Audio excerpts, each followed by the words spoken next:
this video topic is full of doodle pages and I want to add my 2 cents. I really enjoy these sort of videos. I like looking back. I like knowing what other people are enjoying, what I might have missed. Yeah, 2025 was not a great year for me. Like, nothing bad happened, touch wood. Nothing else will happen, but I had a bad year. Like, I had a bad time at work. I hated my job, and unfortunately, because work is what you do like most of your waking hours, it's where I was putting all my energy into. It just meant that I like hated my life in general. Like, I was a weekend warrior. The Sunday Scary started on Saturday. Like, it was bad. It was really bad. Made some great friends out of it, but I've left that job, and I'm very happy to have left that job. And now I'm unemployed, which I didn't foresee for myself this year, but it came about through a series of unfortunate events. But anyway, I had pretty bad, like, I'm gonna say April till September. I had a bad summer. Like, I had a bad summer, and summer's like the best time of year. This morning I've been watching vlogs of someone, I can't remember who it was, but it was them in summer, and it just made me really sad, because I was like, it's not summer right now. It's not summer for like 6 months. Although, like, I think I class April as like the start of the good time of the year, let's say. No, actually March, because my birthday's in March. Anyway, we just have to get through the next 2 months. January, February, write-offs. March. I've heard a lot of March slander, but my birthday's in March, so obviously I'm going to have a good time. I'm going to love it. Anyway, these are my 2025 favourites. I am going to do a 2026 ins and outs as well, and I think I'm going to do a bingo card within the same video, so stay tuned guys. Right, I'm going to get straight into it with music. So I think maybe a top favourite of the year is I switched from Spotify to YouTube Music. I do have complex feelings about this. I don't think YouTube Music is as good, especially for podcasts, and on Spotify there are audiobooks, but YouTube I've not really found anything like that. I think searching on Spotify is a lot better, but YouTube Music, like, it's still got everything you need. I made the switch because I was sick of seeing ads on YouTube videos. Like, I spend a lot of time watching YouTube, and I can't sit through all those ads. So if I was going to pay for YouTube Premium, which includes music as well, I wasn't going to keep Spotify. So I think I made the switch in September, and it's been a great switch. Like, I'm really happy to not watch ads on YouTube anymore, but also still support the creators that I want to support. So it's been a good switch. Still got Spotify Wrapped, which was like most of the year, and it's true, like, even with the YouTube it would still be the same. Actually, I think one of these artists would have appeared in my top 5, but anyway, I'll get onto that in a minute. So my top album of the year was Fancy That by Pink Panthers. That is such a good album. It's so boppy, it's such good vibes. Like, I really enjoy this EP. It's just like a 20-minute EP. You can listen to it in one sitting. You can listen to it in like one walk, I don't know, to the shop, to work. It's such a bop, and I love the way that the songs all flow together. Like, it's a really cohesive piece of work. The samples are really good. I love the visuals that are associated with it as well, like all the tartan and like Y2K essentially. I never really listened to Pink Panthers before this, but it's great. Like, I'll be listening to anything in the future. According to my Wrapped, I've listened to this album over 100 times, because my least played song was Romeo, which had 100 plays. And then since switching to YouTube Music, I still listen to it all the way through, like every other day, maybe once a day, I don't know. Just if I don't know what to put on, I'm going to put on Fancy That and listen to it all the way through. It's essentially one song at this point. My favourites from the album, probably Tonight, I Like Illegal, obviously that blew up on TikTok, and Stars. I love the sample of using stars in their eyes, it's so good. Okay, the next album is a late entry, but it's West End Girl by Lily Allen. This album has gone platinum in my house. Like, I will discuss this album as if I was involved in the drama, and like, as much as the story around it is fun to discuss and like listen to, just the songs are really good, the storytelling. I love the blend of genres. I think from Tennis to probably Dallas Major is probably the strongest part of the album for me. I really enjoy it. Obviously West End Girl is a really good song as well. I was just a bit obsessed with Lily Allen when I was younger. When I was 12 or 13, around the I forgot what the album's called. She's like sitting on a sign. What's it called?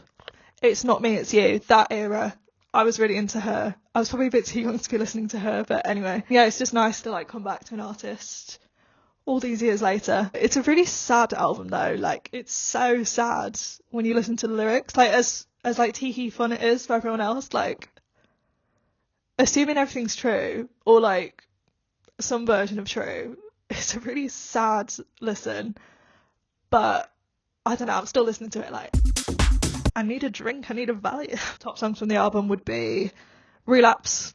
I think that's my favourite song off the album. I like Dallas Major. I like Tennis. Pussy Palace, obviously. Like, scandalous. And then I have some just like specific songs that I want to shout out. So, Mr. Useless by Shy Girl. This is my top song of the year, and I thought it was going to be my top song last year. I just love this song. It's so good. It's so fun. Like, it's a good bop. It makes me want to go to the club. It makes me want to dance. Like, if I've had a drink or two and I listen to this song, I'm just like, one of my favourite things to do, maybe, is when I'm taking the train back from London and I've had a few drinks and I'll just listen to music. Like, music never sounds as good as it does when you got your AirPods in, you're on the Thameslink, your phone's on like 20%, and you've had a few drinks. It's amazing. Next, I want to give a shout out to Shania Twain, Man I Feel Like a Woman, but it's not the like straight version, it's a remix. It's called Man I Feel Like a Woman Real Hypha Remix. So I did a marathon this year, humble brag, and from January to March I was just running an awful lot, as you can imagine. And before this, I'd never experienced a runner's high. Like, I didn't think it was a thing. I was just like, oh, I just think it's when people feel good. But towards the end of one of my really long runs in training, this remix came on and I felt euphoric, and I was just like, I was nearly crying. I was just like, I do love being a woman and I love this song. And literally I was just running along, like, I felt so good. I didn't realise that you could feel euphoric without like the aid of substances.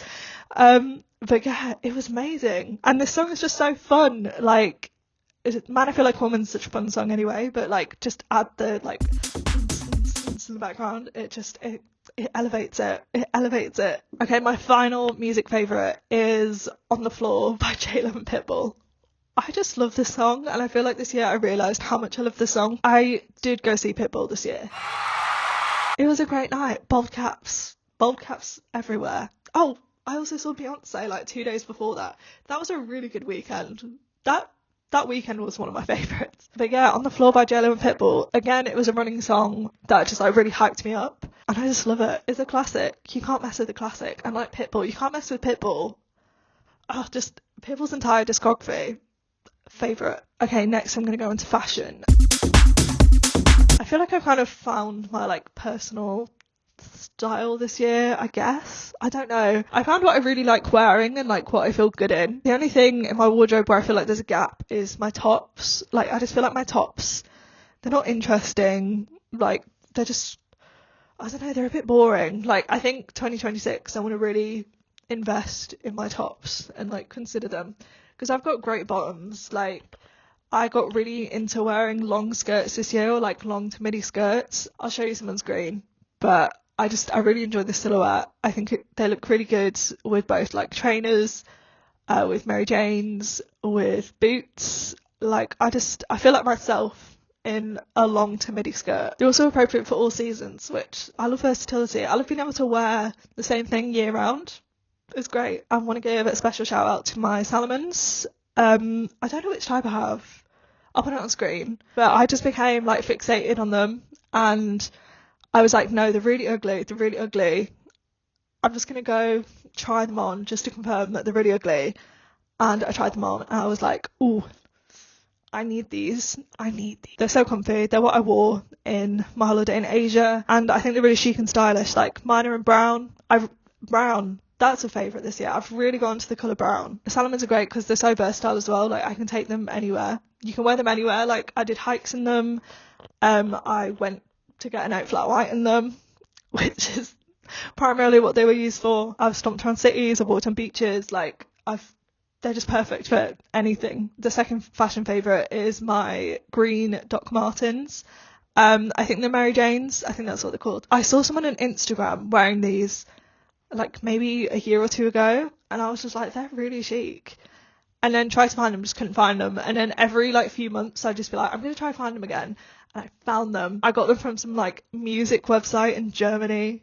I don't know. I ordered like a size or two too big, but they do still fit somehow. They're a bit uncomfortable to wear for long periods, but I do just need to get an insole or something, or like something to cushion. But I think they're so chic. They go really well with my Dickies dungarees. They're also a fashion favourite. Like, I love my Dickies dungarees. But the Doc Martens, I love wearing them with just like white socks, with like short skirts, with long skirts, with jeans, with anything. I just think they tie an outfit together really well, and just the fact that they're green, I think just adds a nice like pop of colour. I love it. I can actually show you the next ones, but my next fashion favourite are these. I bought these when I was in Taiwan. I can't actually remember where, but we went to this sunglasses shop one night, and I was like trying on all the glasses. I felt really chic in a lot of them. I was like, ooh, and then they told me the price. I was like, 50 quid for a pair of glasses, quite a lot, but I couldn't stop thinking about them. And the next day I went back and bought a pair. Bear in mind, I was in sunny places for like a month, and I bought these in Vietnam, which I also think these are really chic, but I think they were £7, and they have absolutely zero UV protection. It's just like tinted plastic, and like they're a good look, but obviously they don't actually protect your eyes from the sun. And wearing these made such a difference. Like, I would recommend, if you can, just invest in like a good pair of sunglasses. Oh my god, they are so mucky. Anyway, so that is a fashion favourite. Final thing I want to shout out in my fashion favourites is actually my crochet bonnet. So I got really into crocheting this year. Like, I was into it before, but I feel like this year I got good at crocheting, what can I say? And I made a white crochet bonnet in summer, and I just think it's great. It's beautiful. It's really good if you're having a bad hair day, like today. I'm trying to grow out my hair. So earlier in the year I don't know if it was a pixie cut. It was like a pixie cut. It was basically, I think it's called a Bixie. I got a long pixie cut. And I've just been growing it out ever since. I've not gone to the hairdresser in like 9, what? I don't think I've been to the hairdresser in probably 8 months, and I really need to. It's just a bit of a funny shape recently, it's just not working, but I don't want to drop like £60 to get my hair trimmed. Anyway, the crochet bonnet has been perfect for just this awkward phase that it's in, because it kind of just like covers it, but it's also just really chic and intriguing. I don't think that's the right word. It's just really chic and nice, and it like ties together an outfit really well. Like, if I wear it with a white skirt, I think that's a really good combo. I'm gonna make some more. I've been saying this for months that I'm gonna make more, but I will make more crochet bonnets, because I think they go really well. I will put the Instagram where I got the pattern from. Okay, next is beauty. So I'm not like a big products person. I don't know if that makes sense. I don't tend to like test out new things. I'm not that married to any products, but these are a few that I've been enjoying. First is the e.l.f. tinted eyebrow gel. I think it just snatches my eyebrows. I think it makes my eyebrows look really good. I've not touched my eyebrows in like years, because first of all, I can't be bothered with it. Second of all, like this section, like I'm never going to solve this section. Like, I used to just pluck it all out, but it just meant one eyebrow was like here, one eyebrow was like over there. So I've just decided to embrace my natural brows. I think they're nice. I think they're a good shape. I could probably pluck them a bit, but I don't know. Like, when I start plucking, I overpluck, and I'm just like, I can't leave the house now. So I've really enjoyed that product this year. Another one is this lip gloss. It's e.l.f. What is it? It's Sun Boss Gloss Broad Spectrum SPF 25 sunscreen. Oh, it's sun cream. I have it in colour That's My Jam. I just think it's a really nice colour. I've been really thinking that maybe I should like look into lip combos, like getting a colour and a liner and a gloss and all that.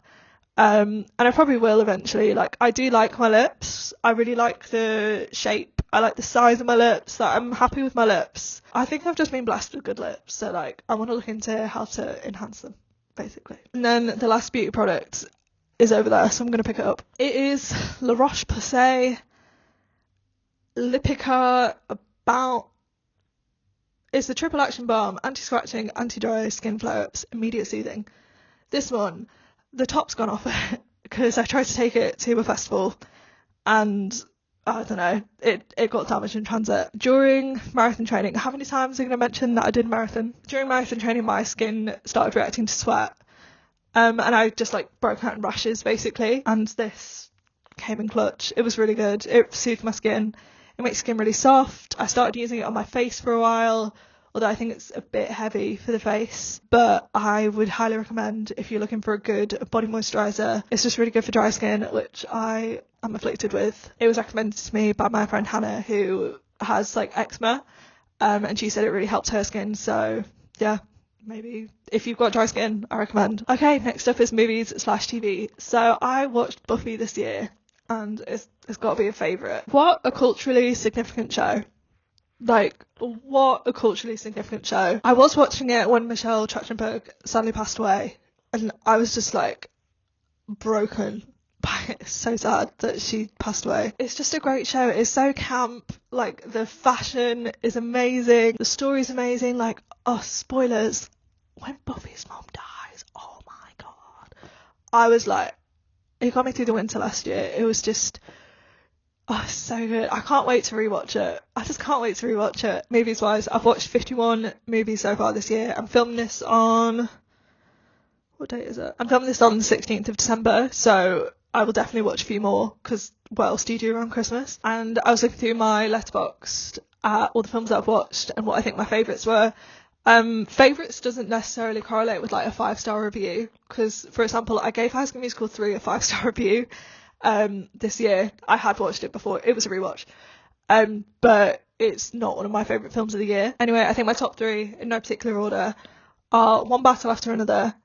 I was on the edge of my seat in the cinema. Oh my god, I was hiding behind my hands in the cinema. It was a stressful movie, but it was so good. Like I'm not actually a big fan of like stressful media or like cringe media. I don't think it was cringe. It was just like, it was tense. It was tense. But it was so good. It was such a, oh, I'm watching it in the cinema as well and hearing everyone else be like, oh, it was a great experience. I highly recommend watching it. Obviously Leo's really good in it. I love Leonardo DiCaprio. I don't know if that's problematic though. It's fine. He's good at what he does. Like a mirror. That makes me want to go to Italy in the summer and dig up treasure. What did they dig up? Clearly I've not watched it in a bit, but I just know that I really enjoyed this film. I really like Josh O'Connor as well. And then Conclave, what a film. It's such a beautiful film as well to look at. And I was raised Catholic, so I love a bit of Catholicism. And yeah, then the fact that an actual conclave happened shortly after watching it was just the cherry on top. It really added to the experience. Okay, next, YouTube. I watch a lot of YouTube, I think. To me, it feels like a lot, especially recently because I'm unemployed. I spend a lot of time watching YouTube. Hence why I'm like, I should probably contribute to that. I've consumed enough. I should contribute. But my top YouTubers of the year, in no particular order, Jordan Theresa. I love her podcast. She is my influencer. Like, she has influenced me. I just think she's a lot of fun, and she's also like really intelligent. Not that being fun and intelligent can't be together, but it's a nice mix. She is my influencer. Like, if she told me to jump off a bridge, I would. The next is Rhea and Nick. So I found them quite late in the year, but they're like doing a year-long trip around the world, or they're probably going to extend, which is exciting. Me and my boyfriend speak about Rhea and Nick as if they are our friends, like our close personal friends. He'll be like, oh, where are they at the moment? I'll be like, oh, I think they're in South Korea. Yeah, especially because they actually influenced how we did our trip in Asia, in the sense that we slowed down. Like, we went a lot slower than I think we would have if we didn't watch them, because they'll go stay somewhere for like a month or like a few weeks, and I've just found it a really refreshing take on travel. And they always talk about how like you don't need to see everything, like don't worry about taking everything off, like just go to experience it. As much as I knew this already, and we did already kind of travel in this way, it was just nice to hear from someone else to be like,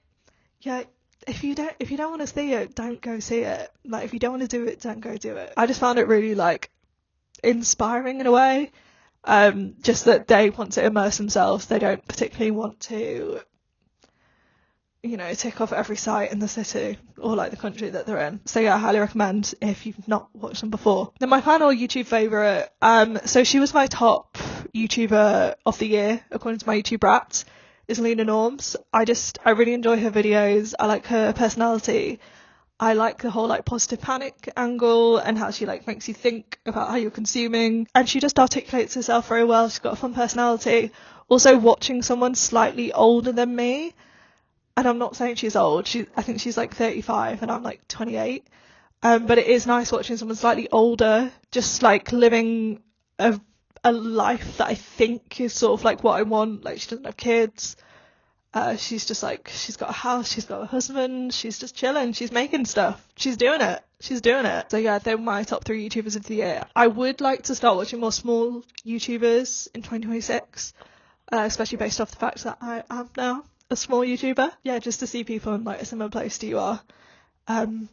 So if you have any small YouTuber recommendations, or you are a small YouTuber, leave a comment, please. Okay, books.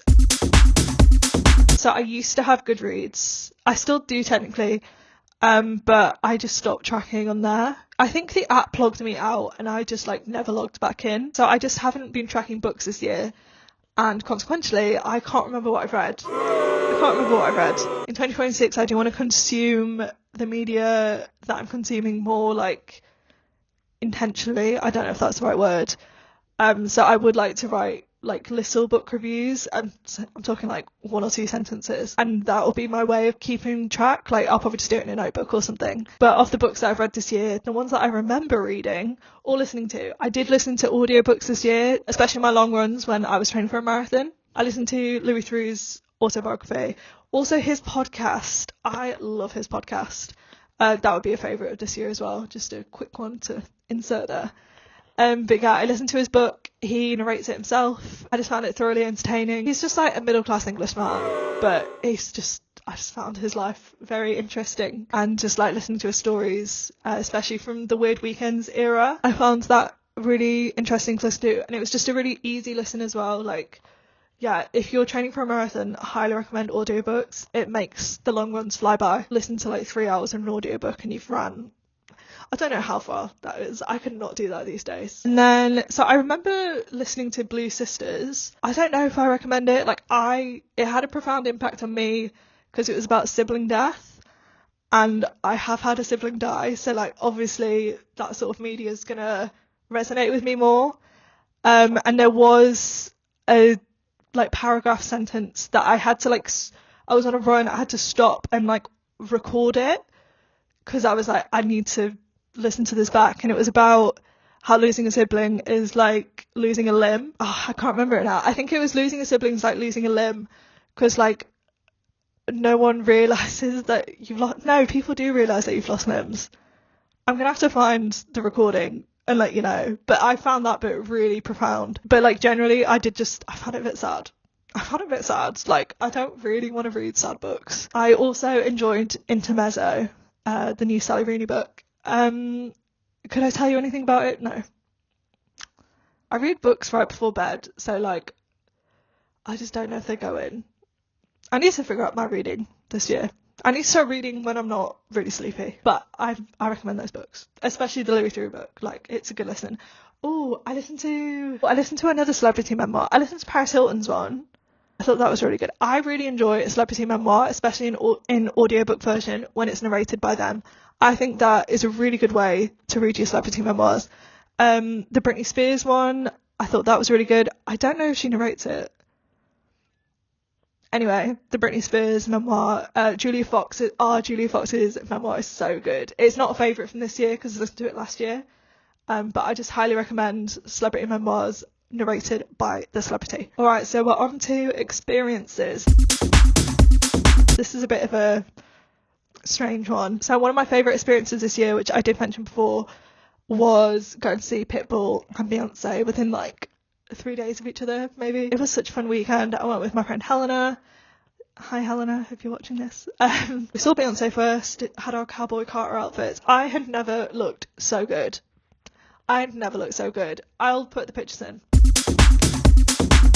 I looked so good. And then we spent a night apart and then went up to Manchester to go see Pitbull.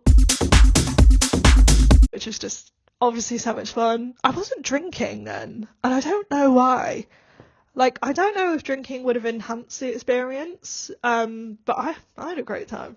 I had a great time. He's doing more concerts next year, and I can't go because it's literally the one plan I have next year clashes with Pitbull, which is really sad. So my next favourite experience was quitting my job.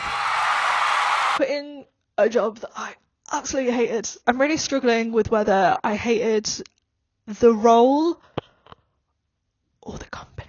I'm still trying to pinpoint exactly what I didn't like. It really took, I want to say like the light out of me. That sounds really cheesy. But it really like took something from me. Like, I'm really happy to not be there anymore. And as much as I wasn't meant to be unemployed, I actually had another job lined up, and then they rescinded the offer when I'd literally handed in my notice like 30 minutes before. That was both the worst and best thing to happen to me this year.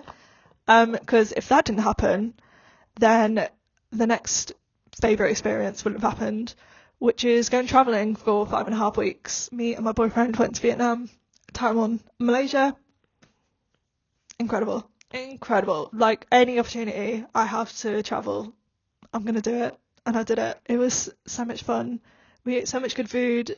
I relaxed for probably the first time in ages. I didn't realise that, like, I wasn't sleeping well because of that job before, because it was so stressful. Yeah, I slept well for the first time in like a year. And it was just great. Like, highly recommend. Yeah, if you have the opportunity to quit your job and go travelling, do it. I want to do it again. Okay, now I've got favourite places. So this is going to vary from like cities to like actual places. So Georgetown, Malaysia. Amazing. Such a nice place to be. It's on Penang Island. It's a city on an island, so like you got beaches nearby, you got a national park nearby. The food was incredible. Oh my god, it was so good. And the like all the cafes were really nice as well. Highly recommend. The next is Tainan, Taiwan. So we were there for like 3 or 4 days. It was just a really nice city to be in, especially after Taipei, which is like so big, and we thought it was like kind of corporate in the sense that like it wasn't the most like personable place. But everyone in Tainan was so nice. We ate good food, we went to good cafes, we just hung out. It was great. We went to a cat cafe, which was really nice. And I fell in love with Orange Cat. I don't know what its actual name was, but the only appropriate name for that cat was Orange Cat, and that was just a lovely experience. So I want to give a shout out to a specific bakery in Paris that I can't remember the name of. I'm going to find the name and put it on screen. We got croissants, and I still think about those croissants very regularly. They were amazing. They were such good croissants. I would go back to Paris just for those croissants. I want to give a shout out to Presuming Eds in Brighton. It's one of my favourite places to be. It's my favourite cafe in Brighton, definitely. I don't really go drinking there often, but it is also a pub. But yeah, I just think it's the best spot in Brighton. It's the most like Brighton place in Brighton. So yeah, I need to give a shout out to that. Apparently I was the 143rd highest spender there, according to Monzo Wrapped.